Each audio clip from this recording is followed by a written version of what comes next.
So the voting is actually deadlocked, which means that I'm going to cast the deciding vote, and that is that we're not going to wait. We're getting into this. We're going to page 6, leaving as soon as possible.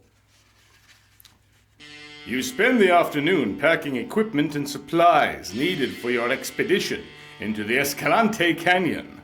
It could be dangerous if you get lost. Edward calls Philip Moss, your guide last summer, and asks him to come along with the two of you on the trip.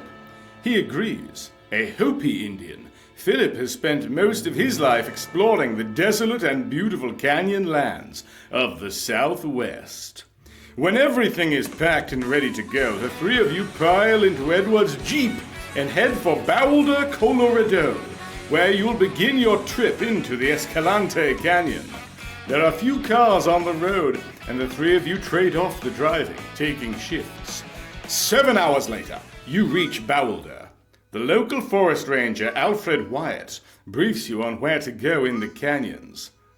Those thieves made a raid just yesterday, Alfred tells you. They attacked one of my favorite ruins. There's nothing left but a pile of rock and mud brick. It looks like a bomb exploded there. Could you tell us the location of this site? You ask. We might be able to find some clues. You never know. Alfred hands you a large map. I made this to show where the thieves have hit. I used my own set of symbols. This key explains what they mean. Good luck and be careful. These thieves mean business. Don't get too close to them. Go to the next page. It takes about an hour to reach the location.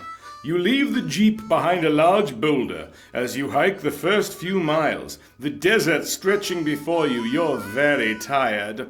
You aren't used to carrying a heavy load on your back, but once you reach the rim of the canyon, you get a burst of energy and excitement. Before you stretches a puzzle-like maze of large and small canyons. The yellow-orange rock and sand dazzle you with their beauty. Turn to page 107. We are just all over this book. The first site is only about a mile into the canyon. It was easy pickings for the thieves, you realize. Once you reach the site of the raid, your heart sinks. The damage is far worse than you had expected.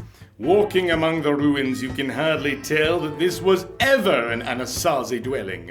The ground is pitted with digging, and the walls of the houses have been knocked down. Picking through a pile of rubble, Edward finds a leather folder bearing the name Elk Mountain Mining Co. Hey, look at this. I think I've found our first clue.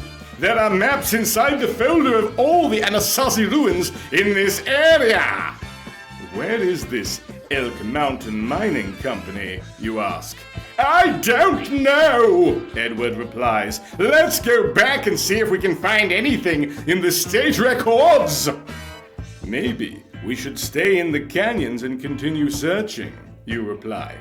Let's flip a coin, Edward suggests.